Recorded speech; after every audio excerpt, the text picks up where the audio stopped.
Estamos estudiando el libro del profeta Jonás y hoy vamos a concluir esta serie titulada Cumple tu misión, Jonás capítulo 4, y hoy vamos a estudiar este mensaje titulado Dios y nuestros imposibles. Dios y nuestros imposibles. Bueno, voy a darle lectura, les voy a pedir que me sigan ahí en su vista y con su Biblia. Dice así la escritura, Jonás capítulo 4. Pero Jonás se apesadumbró en extremo y se enojó y oró a Jehová y dijo: ahora, oh Jehová, ¿no es esto lo que yo decía estando aún en mi tierra? Por eso me apresuré a huir de Tarsis, porque sabía yo que tú eres Dios clemente y piadoso, tardo en enojarte y de grande misericordia, y que te arrepientes del mal.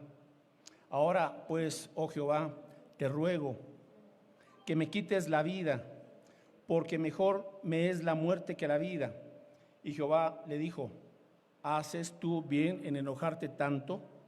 Y salió Jonás de la ciudad y acampó hacia el oriente de la ciudad, y se hizo allí una enramada y se sentó debajo de ella a la sombra, hasta ver qué acontecería en la ciudad.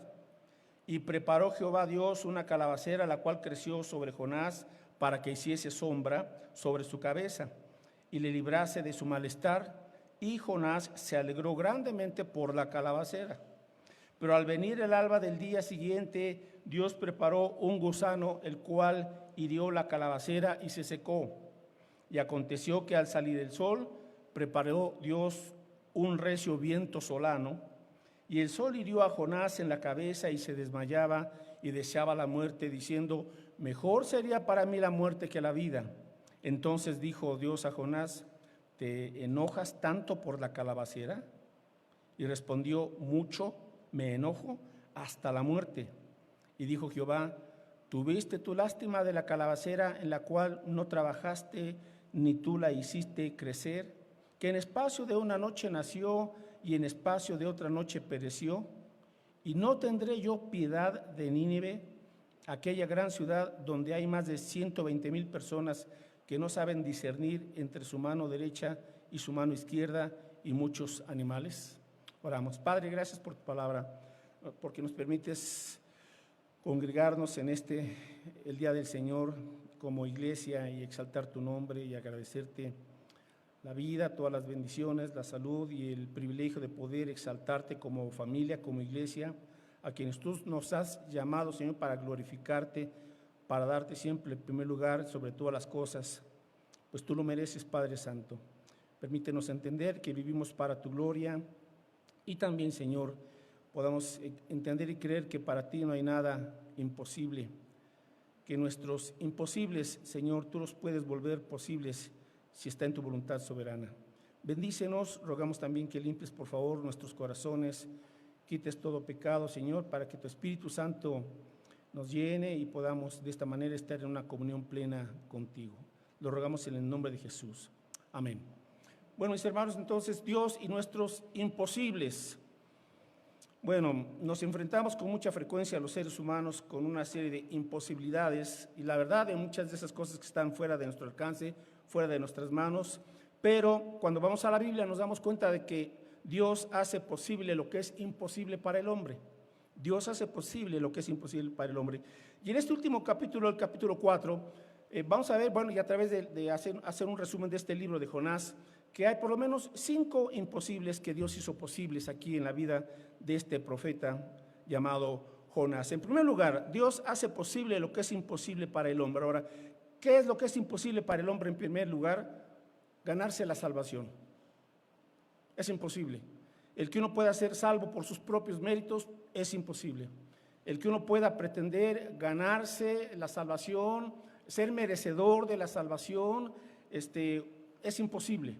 ¿Por qué? Porque la salvación es un don de Dios, y aquí nos lo recuerda Jonás en el capítulo 2, en el verso 9, dice aquí: mas yo con voz de alabanza te ofreceré sacrificios, pagaré lo que prometí. ¿Qué dice? La salvación es ¿de quién? Es de Jehová. No es de una religión, no es del hombre, no se hereda, no se transmite. La salvación la da Dios. Es un regalo de Dios. Por gracia somos salvos por medio de la fe en Cristo Jesús. Así es que el primer imposible para el hombre es su propia salvación. Él no la puede obtener, él solamente la puede recibir cuando acude en arrepentimiento y fe hacia Cristo Jesús, y Dios le da entonces esa preciosa salvación. Bueno, los ninivitas, estamos acordándonos de esta nación.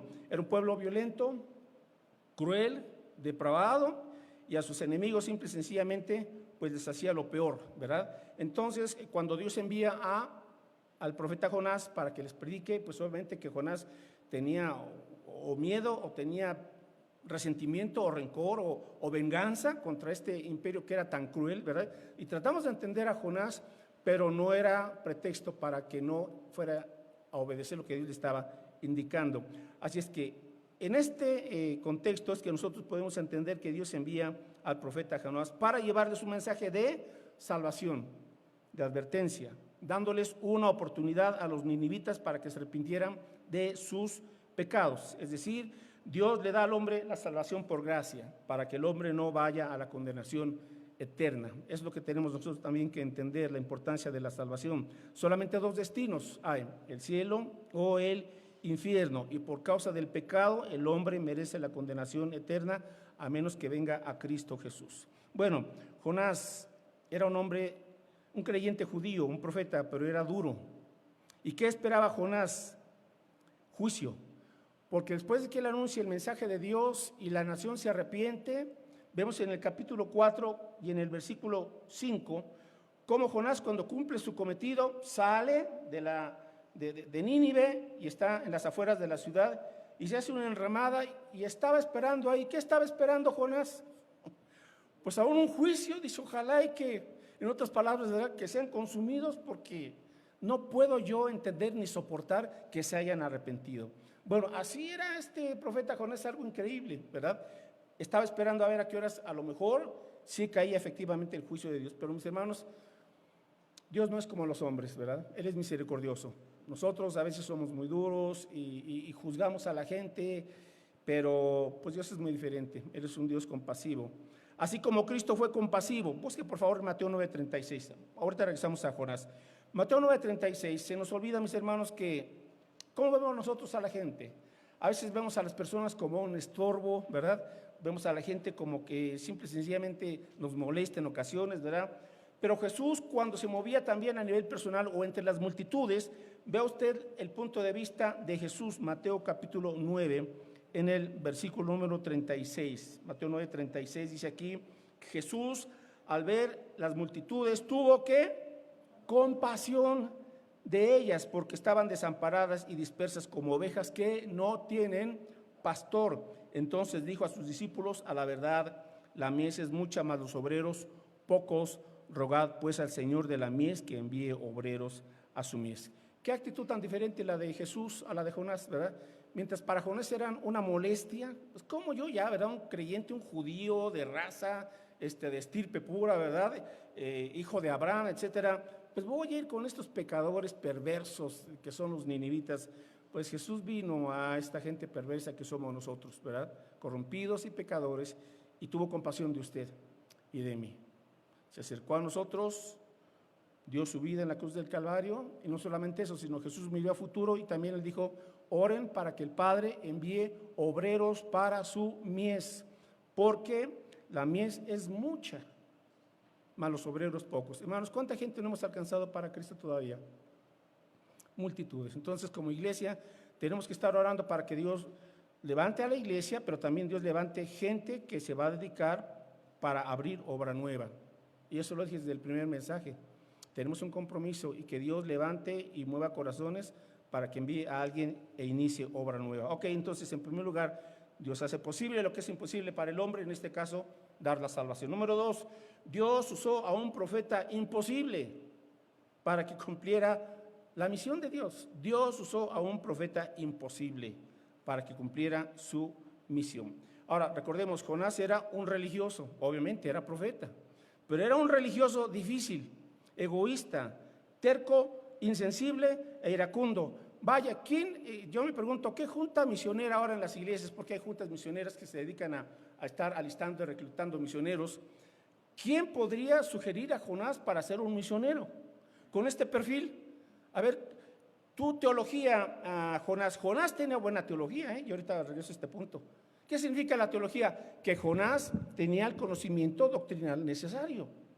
O sea, teología, lo que se refiere al carácter o a la persona de Dios, el tratado de Dios.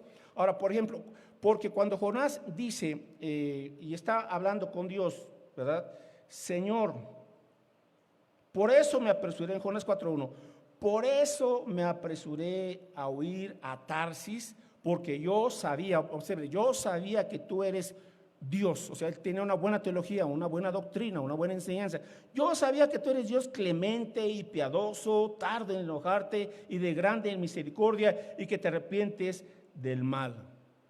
Entonces, ¿tenía su perfil teológico con buena doctrina? Sí. Ahora, ¿de dónde aprendió esto Jonás? Vamos al libro del Éxodo, y este era un pasaje conocidísimo entre todos los judíos, porque ahí en Éxodo 34 fue cuando Dios se reveló, le reveló su carácter, parte de su gloria a Moisés.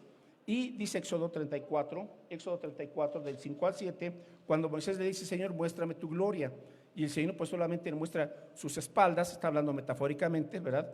Dice, porque nadie puede ver mi gloria o puede ver mi rostro y quedar vivo.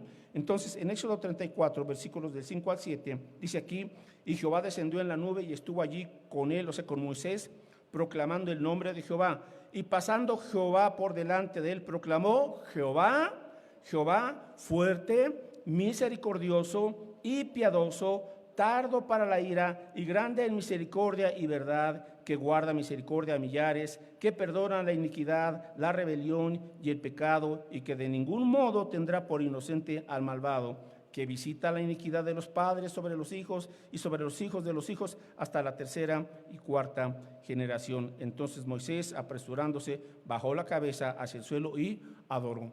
Las palabras que tomó el profeta Jonás, de aquí las tomó. Entonces él tenía un entendimiento del carácter de Dios. Por eso digo, tenía buena teología, tenía buena doctrina. Pero, ¿qué le pasaba a Jonás? Pues que esa doctrina no había bajado al corazón. O sea, no había aplicado la clemencia, la compasión, la misericordia, la paciencia de Dios. Entonces Jonás tenía conocimiento, pero no tenía todavía el carácter maduro. Entonces Dios usó a un profeta imposible para cumplir su misión. Este religioso, ahora, ¿sabe quién es la gente más difícil? ¿Quién es la gente más difícil de convertirse? Y le voy a decir algo, no son los ateos, son los religiosos que no han nacido de nuevo. Los que piensan que son salvos, pero no son salvos, porque tienen gran conocimiento, pueden manejar bien las escrituras y sin embargo no tener una gota de compasión por ninguna persona que está perdida, porque no se atreven a hablarle a nadie de Cristo.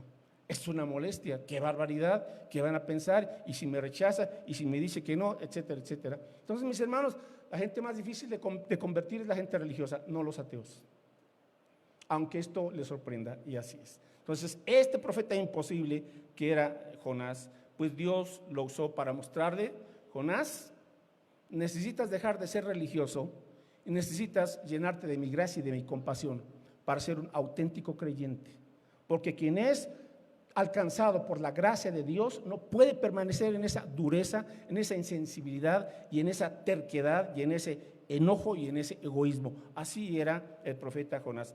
Ahora, ¿cuántos, mis hermanos, conocemos el carácter de Dios, la sana doctrina? Ahora, déjenme hacerle otra pregunta. ¿Y cuántos de nosotros nos parecemos mucho a Jonás? Insensibles, egoístas, tercos, iracundos, etcétera, etcétera. Bien, no levante la mano, ya sé que ya se van a adelantar algunos, no estamos pidiendo eso, pero Jonás tenía una preocupación necia, y esta preocupación necia es la que está deteniendo cantidad de creyentes. Estaba poniendo sus propios intereses y su seguridad antes que cumplir los propósitos de Dios. Dios sabía a dónde estaba enviando a Jonás, no con gente sencilla ni con gente amorosa. Jesús dijo, yo los envío como ovejas en medio de lobos. Jesús no se equivocó. Pero Jesús nos dice, están aquí, van a tener que enfrentar situaciones difíciles. Así es parte de la vida. Jesús nunca nos dijo, la vida cristiana es un algodón de azúcar y vete lo comiendo mientras vengo por ti. Yo los envío como ovejas en medio de lobos. Así es, mis hermanos. Si para usted lo más importante es su propia seguridad y su propia comodidad, no ha entendido el cristianismo, no ha entendido lo que es seguir a Jesús. Cuando Jesús nos dice, los envío a donde Él sabía dónde, y Él no les estaba escondiendo nada, pero Jesús dice, yo voy con ustedes. y algunos los van a perseguir. No se preocupen, yo estoy con ustedes. Bienaventurados son cuando por mi causa los vituperen o los persigan, pero yo estoy ya pendiente de todo. Así es que Filipenses 2:21, Pablo también tiene que recordar este asunto, mis hermanos. Aún en su época había personas o había congregantes, ¿verdad?, que a quienes Pablo tiene que señalar y decirles en Filipenses 2:21, porque todos buscan lo suyo propio, no lo que es de Cristo Jesús. Vaya, qué fuertes palabras. Ahora, si usted lee el capítulo 2 anteriormente, Pablo está hablando de cómo Jesús se negó a sí mismo, ¿verdad? Dejó sus prerrogativas celestiales, sus privilegios, y vino aquí. Hizo a un lado, por decirlo así, sus intereses, y simple y sencillamente lo entregó y lo dio todo por nosotros. Todos buscan lo suyo propio, no lo que es de Cristo. Esa es la preocupación necia de Jonás. Ponía más valor sobre la comunidad personal que sobre las personas de Nínive. Ahora, vamos concluyendo este punto. Si Dios usó a Jonás, le puede usar a usted y a mí. ¿Estamos de acuerdo? Si Dios usó a este profeta imposible, Él puede usar de usted y a mí para cumplir la misión. Es decir, Dios nos da la segunda oportunidad. Ok, en tercer lugar, Dios prepara medios imposibles para transformarnos a fin de que nos levantemos para cumplir su misión. Repito, Dios prepara medios imposibles para transformarnos a fin de que nos levantemos para cumplir su misión. Bueno, ante un profeta imposible, pues Dios tiene que usar también medios imposibles para cambiarlo. Dios estaba haciendo por lo menos dos cosas con Jonás. Número uno, estaba trabajando en su carácter, en sus actitudes. Y número dos, estaba trabajando en Jonás para levantarle y que cumpliera la misión. Y eso es lo mismo que hace Dios con nosotros, mis hermanos. Dios está trabajando en nuestras actitudes y en nuestro carácter, y está trabajando a la vez para que nos levantemos y vayamos y cumplamos nuestra misión de compartir el Evangelio de Cristo. Ahora, ¿cuándo sucede esto, mis hermanos? Con más frecuencia cuando somos renuentes o negligentes y no queremos glorificar a Dios y no queremos compartir su Evangelio. Y cuando Dios ve en su pueblo, en sus hijos, que estamos dormidos y que no queremos adquirir ningún tipo de compromiso con el Señor, entonces es cuando Dios tiene que usar algunos imposibles, algunas situaciones, algunas circunstancias o algunas personas para cambiarnos. Y en este caso Dios usó varias cosas. Número uno, como Jonás estaba de renuente, ¿verdad? Y le dijo Dios, Jonás, te vas a Nínive y le vas a predicar. Y nos dice inmediatamente que Jonás se levantó y huyó y se fue al otro lado y se fue a Tarsis, rumbo a España. Se embarcó y vámonos. ¿Qué hace Dios? Bueno, y aquí es donde Dios empieza, mis hermanos, a usar cosas imposibles. Que decimos, bueno, Señor, pues, ¿cómo es posible que me esté pasando esto a mí? Bueno, número uno, ¿qué usó Dios? Una tormenta. ¿Cuándo se iba a imaginar Jonás atravesar y estar en medio de una tremenda tormenta? Entonces, número uno, Dios usa tormentas para sacudir nuestro letargo y nuestra obstinación. Dios tiene que usar tormentas en nuestra vida para sacudir nuestro letargo y nuestra obstinación. Porque así estaba Jonás. Estaba dormido y estaba obstinado. Dios lo estaba llamando y él sabía que Dios lo estaba llamando, pero simple y sencillamente no quiso. Entonces Dios tiene que usar una tormenta. Dos, ¿qué más usó Dios? Una ballena. Dios usó un gran pez en este caso. ¿Y por qué usa Dios? Permítame decirlo así, esas ballenas en nuestra vida para que toquemos fondo. Porque Jonás tuvo que tocar fondo y hasta entonces fue cuando Jonás comenzó a clamar a Dios. Antes no, seguía en su dureza, en su necedad, en su testarudez, pero no oraba a Dios. Y es cuando toca fondo, cuando leemos esa preciosa oración de arrepentimiento y de alabanza en Jonás capítulo 2. Es cuando clama al Señor en oración.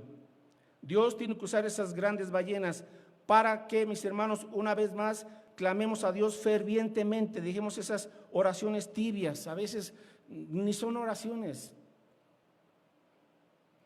Y además nos devuelvan al lugar correcto para que cumplamos nuestra misión. Entonces, cuando Jonás comienza a clamar, se arrepiente y le pide a Dios que lo ayude, Dios escucha la oración y Dios hace que la ballena lo vomite, pero no lo vomitó en medio del mar, fue a la orilla de una playa y ahí lo vomitó. Y era en un lugar que iba en dirección, obviamente, a Nínive. Entonces, cuando Dios tiene que usar una gran ballena, mis hermanos, y hacer que toquemos fondo, es para que cumplamos lo que Él nos está encargando. A ver, no vas a España, no vas a Tarsis, no vas a seguir tus vanidades ilusorias, como el mismo Jonás lo reconoció. Señor, los que dejan tu gracia buscan sus vanidades ilusorias. O sea, ya deja tus vanidades ilusorias, te están desviando del camino. Punto. Vuelve a la gracia de Dios. La gracia de Dios incluye su plan, su fortaleza y lo que Él quiere que cumplas. Entonces Jonás entendió. La ballena lo vomitó. Entonces, ¿quién sabe qué color traería en su piel? ¿Verdad? Porque imagínense los jugos gástricos que estuvieron ahí rodeando y penetrando el cuerpo y la piel de Jonás. Quizás iba medio pálido o blanco, a saber, ¿verdad? Pero Jonás se convirtió en una especie de señal. Una especie de señal. Jesús dijo que Jonás era una señal y Jesús es señal, la señal de Dios para salvación. Y entendió. Hasta ahí, hasta cierto punto. Y luego, ¿qué más? ¿Qué otro medio imposible usó Dios? Bueno, en el capítulo 4, Jonás se hace una calabacera, pero pues yo creo que medio mal hecha, ¿verdad? Pero porque Dios hizo un milagro y le proporcionó esta calabacera para que le cubriera completamente con esas grandes hojas. ¿Ah? Y ahí estaba Jonás sentado esperando a ver a qué hora, Señor, haces descender fuego del cielo, ¿no? Como Juan y su hermano Santiago. Señor, estos samaritanos te han rechazado, ¿quieres que descienda, que hagamos que descienda sobre ellos fuego? ¿Y qué le dice Jesús? No, ustedes no saben de qué espíritu son, yo no vine a condenar a la gente. Entonces ahí estaba Jonás esperando, a ver a qué hora, Señor, envías tu juicio sobre ellos. Dios le prepara una calabacera de manera milagrosa en un día. Entonces imaginen ustedes el desierto, obviamente, entonces pues está fresco, tranquilo, a gusto. Cuando de repente también Dios le envía otro medio imposible, un gusano, y en una noche le carcome toda la planta, y le envía un gran viento caluroso, de tal manera que se desmayaba, y se irrita Jonás. Dios usó una calabacera. ¿Qué representa la calabacera, mis hermanos? Representa nuestra comodidad y protección. Como siempre, buscamos lo más cómodo y nuestra protección y nuestra seguridad. Y Dios usa un gusanito y acabó con eso. ¿Sabe qué es lo único seguro, mis hermanos? Es Dios. Es Dios. Todo bien material, incluyendo la salud, mire, en un minuto se puede acabar. Es lo que tenemos que entender, que muchas veces aquello que más cuidamos y que nos es lo más valioso y no lo soltamos por nada del mundo, es nuestra calabacera. Dios nos está diciendo, deja tu calabacera, haz esto. No, Señor, ¿cómo? Esto es lo único que tengo en la vida. No hemos entendido quién es Dios, que Él es el dueño de todo. Y Dios entonces tiene que permitir enviar por ahí un gusano para que en lo cual estábamos depositando toda nuestra confianza y seguridad. Dios dice, es nada, tienes que entender que yo soy tu todo. Yo, no la gente, no un trabajo, no una propiedad, no una relación, no esto, no aquello. Dios, dice el Señor. Aprendió la lección Jonás, pues con mucho enojo, dice, Señor, mejor prefiero morir. ¿Y cuántas veces hay gente que dice, Señor, no me quites a mi novia, no me quites a mi novio, mejor quítame la vida? Es que, Señor, no puedo vivir sin esto. ¿Qué? Prefiero morir, Señor. ¿No entiendes de qué se trata? Creer en Cristo y confiar en Él. Él es la única razón por la cual vale la pena vivir y morir, mis hermanos. Solamente Cristo. Tenemos que entender eso. Por eso el Señor tiene que usar a veces ciertas situaciones para hacernos entender que Él debe ser nuestro tesoro más valioso en esta vida. Y cuando Él es nuestro tesoro más valioso, mis hermanos, pues Él mismo lo dice, busca primeramente el reino de Dios y su justicia y todo lo demás, mira, viene por añadidura. En cuarto lugar, en penúltimo lugar, Dios cambió a una ciudad imposible como Nínive. Dios cambió a una ciudad imposible como Nínive. Después del mensaje de Jonás en el capítulo 3, se arrepintieron, y creyeron en Dios. Se convirtieron. Dios cambió a una ciudad imposible como Nínive. Esa gente cruel, violenta y arrogante contra Dios fue convertida. Busque Isaías 59:1. Y aquí tenemos obviamente otra enseñanza que aprender, mis hermanos. A veces decimos, pues ¿cómo se va a convertir esta persona, este vecino, este amigo, este pariente? ¿Es tan duro de corazón? Bueno, cuando usted dude de que Dios puede cambiar a alguien, vaya a Isaías 59:1. Mientras Dios nos dé vida, existe la posibilidad de que esa persona se convierta a Cristo. No sabemos, mis hermanos. Pero dice Isaías 59:1. ¿Qué dice? Léalo en voz alta. He aquí que no se ha acortado la mano de Jehová para salvar, ni se ha agravado su oír para oír. O sea, Dios está escuchando. Por eso el Señor, su mano de salvación está todavía vigente.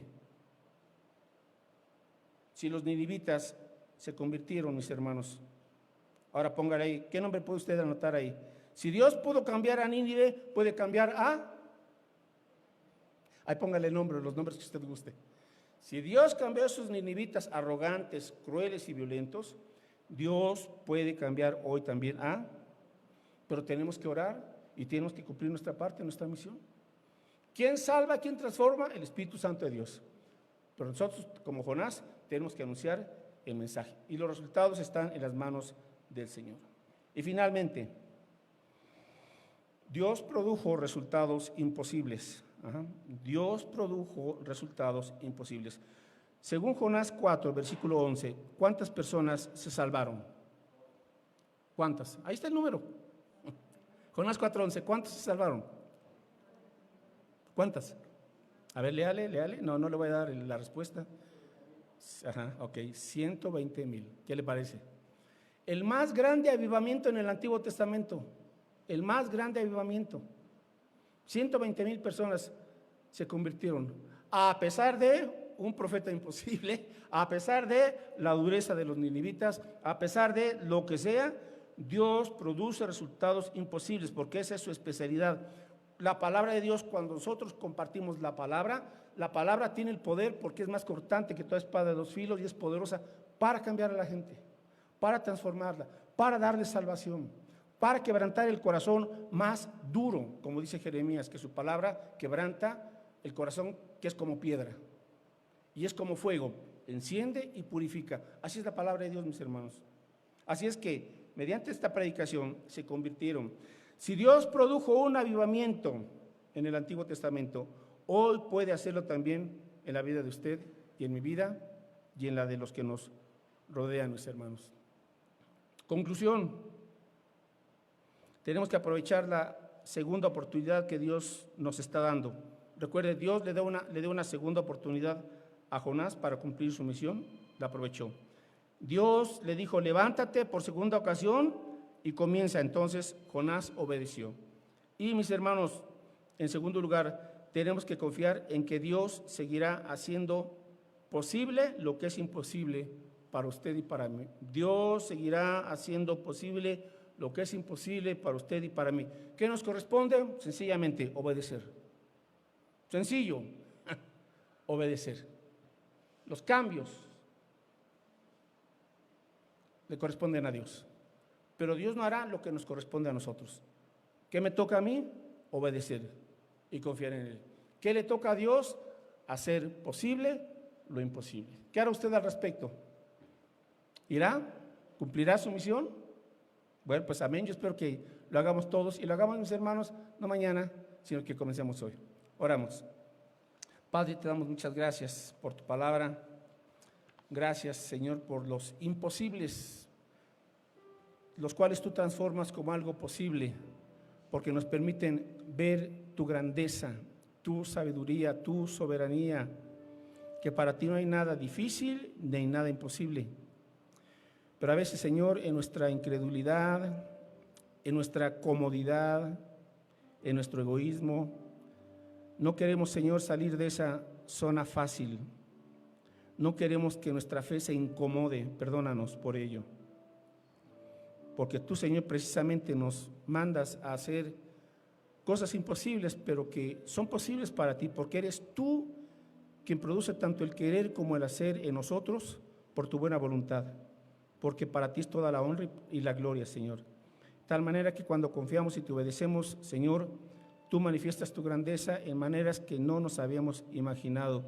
Tú abres caminos, tú, Señor, usas los medios que no habíamos comprendido, pero todo lo estás usando para cumplir tu plan perfecto.